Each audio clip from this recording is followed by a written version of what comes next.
প্রিয় শিক্ষার্থীরা, শুভেচ্ছা নিও। একাদশ, দ্বাদশ এবং এবার যারা মেডিকেল এবং ইউনিভার্সিটিতে ভর্তি পরীক্ষা দিচ্ছ তাদেরকে স্বাগত জানাচ্ছি। আজকে আমি উদ্ভিদ বিজ্ঞানের যে সপ্তম অধ্যায় আছে, সপ্তম অধ্যায়ের নগ্নবীজ এবং আবৃতবীজ উদ্ভিদের একটা টপিক্সটার নাম হলো বিভিন্ন প্রকার অমরা বিন্যাস। এই অমরা বিন্যাস নিয়ে আজকে তোমাদের সামনে আলোচনা করব এবং এখান থেকে যে প্রশ্নগুলো খুব ইম্পর্টেন্ট, যে তথ্যগুলো খুব ইম্পর্টেন্ট পরীক্ষাতে আসার মতো, সেগুলোই তোমাদেরকে দেখাবো খুব সংক্ষিপ্তভাবে। আশা করি তোমরা ভিডিওটা না টেনে পুরোটাই দেখার চেষ্টা করবে। তো প্রথমে আসবো আমরা অমরা কাকে বলে। অমরা জানি যে গর্ভাশয়ের যে টিস্যু থেকে ডিম্বক উৎপন্ন হয়, অর্থাৎ ডিম্বক সৃষ্টি হয়, সেটাকে বলা হচ্ছে অমরা, বা ইংলিশে বলা হয় প্লাসেন্টা। আর অমরা বিন্যাস কি? অমরা বিন্যাস হলো গর্ভাশয়ের ভিতরে অমরার যে বিন্যাস পদ্ধতি, সেটাকে বলা হচ্ছে অমরা বিন্যাস। তোমরা এখানে কতগুলো ছবি দেখতে পাচ্ছ, যেমন এখানে একটা অমরা বিন্যাসের নাম হলো মার্জিনাল, তারপর হচ্ছে এক্সাইল, এটাকে বাংলাতে বলা হয় অক্ষীয়, আর মার্জিনালটাকে বলা হয় একপ্রান্তীয়, তারপর আছে ফ্রি সেন্ট্রাল, হ্যাঁ, তারপরে আছে প্যারাইটাল, তারপর আছে বেসাল। এরকম ভাবে এখানে পাঁচটা দেওয়া হয়েছে।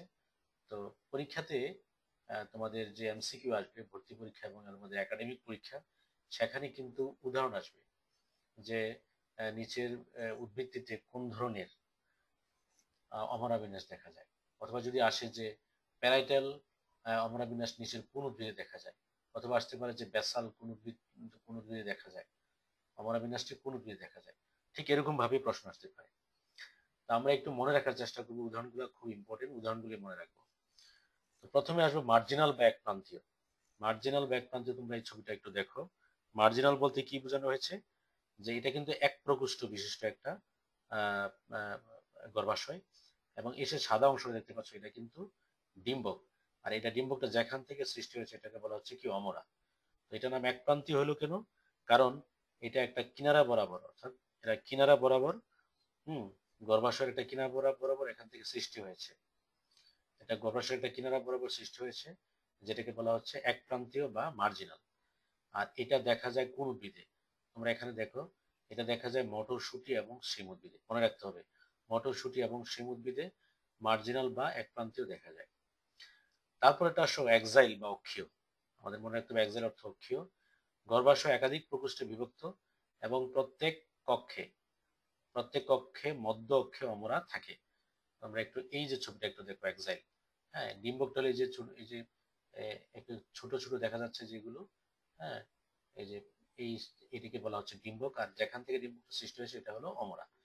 তো এটা দেখো একাধিক প্রকোষ্ঠ আছে, এখানে পাঁচটা প্রকোষ্ঠ আছে, হ্যাঁ, এবং প্রত্যেক কক্ষে মধ্য অক্ষে কিন্তু অমরা থাকে। যে প্রত্যেক কক্ষের ঠিক মাঝে বরাবর এই জায়গাটা হলো অমরা, মধ্য অক্ষে অমরা থাকে।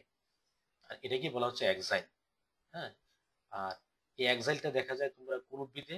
জবা এবং ঢেঁড়স উদ্ভিদে এক্সাইলটা দেখা যায়। জবা এবং ঢেঁড়স তোমরা জানো যে জবা এবং ঢেঁড়স হলো এটা হলো মালবেসি গোত্রের উদ্ভিদ। জবা এবং ঢেঁড়স হলো মালবেসি গোত্রের উদ্ভিদ। তারপরে আমরা আসবো ব্যাসাল বা মূলীয়। ব্যাসাল বা মূলীয়, আহ, এই ক্ষেত্রে গর্ভাশয় এক প্রকোষ্ঠ বিশিষ্ট এবং অমরা গর্ভাশয়ের গোড়া থাকে।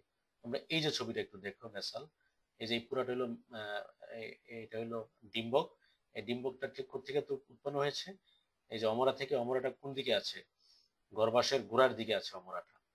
হ্যাঁ, এই জন্য এটার নাম হয়েছে ব্যাসাল বা মূলীয়। এটা দেখা যায় সূর্যমুখী এবং ধান উদ্ভিদে। মনে রাখতে হবে যে ধান পৈশী গোত্র। হ্যাঁ, পৈশী গোত্রের একটা বৈশিষ্ট্য আছে যে তাদের যে অমরা বিন্যাস সেটা মূলীয় হয়। সূর্যমুখী এবং ধান, তাদের যে অমরা বিন্যাস সেটা হলো ব্যাসাল বা মূলীয়। তারপর আসো প্যারাইটাল বা বহুপ্রান্তীয়। গর্ভাশয় এক বা একাধিক প্রকোষ্ঠ বিশিষ্ট হয় এবং অমরা পরিধীয় দেয়ালে থাকে। যেমন এটা লাউ এবং শশা, শশা এবং লাউ উদ্ভিদে এই প্যারাইটাল বা বহুপ্রান্তীয় অমরা বিন্যাস দেখা যায়।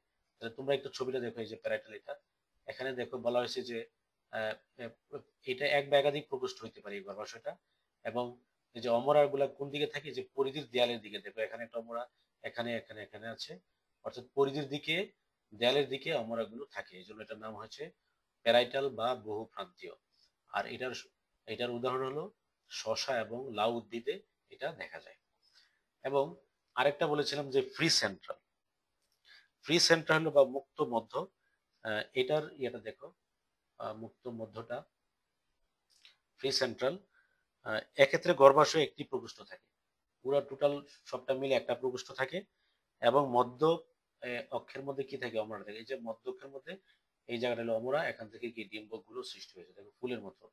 হ্যাঁ, মধ্য অক্ষ থেকে ডিম্বক গুলো সৃষ্টি হয়েছে, আর এটাকে বলা হয় ফ্রি সেন্ট্রাল। এখন ফ্রি সেন্ট্রাল কোন উদ্ভিদে দেখা যায়? এটা দেখা যায় তুত এবং নুনিয়া শাক। তুত এবং নুনিয়া শাকের মধ্যে এই ফ্রি সেন্ট্রাল অমরা বিন্যাসটা দেখা যায়। তারপরে আরো কিছু অমরা বিন্যাস আছে, যেমন সুপারফেসিয়াল বা গাত্রীয়। সুপারফিসিয়াল নামে একটা আছে, এটাকে বলা হয়, বাংলাতে বলা হয় গাত্রীয়। আর একটা আছে এপিক্যাল বা শীর্ষ। তো উদাহরণ গুলো একটু মনে রাখবা, যে সুপারফিসিয়ালটা দেখা যায় পদ্ম, শাপলা এসব উদ্ভিদ। মনে রাখতে হবে সুপারফিসিয়াল কোথায় দেখা যায়? পদ্ম এবং শাপলা। সুপারফিসিয়াল দেখা যায় পদ্ম এবং শাপলা। কয়েকবার পড়বা, লিখে লিখে পড়বা, মনে থাকবে। সুপারফিসিয়াল দেখা যায় পদ্ম এবং শাপলা। এবং শীর্ষক বলেছিলাম, যে শীর্ষকটা কোথায় দেখা যায়? শীর্ষকটা দেখা যায় লাল পাতা এবং ধনিয়া উদ্ভিদে। ধনিয়া আমরা যে মশলা হিসেবে যেটা ব্যবহার করি, এই ধনিয়া এবং লাল পাতা নামে একটা উদ্ভিদ আছে, এই লাল পাতা উদ্ভিদে যেই অমরা বিন্যাস দেখা যায় সেটাকে বলা হয় এপিক্যাল বা শীর্ষক অমরা বিন্যাস।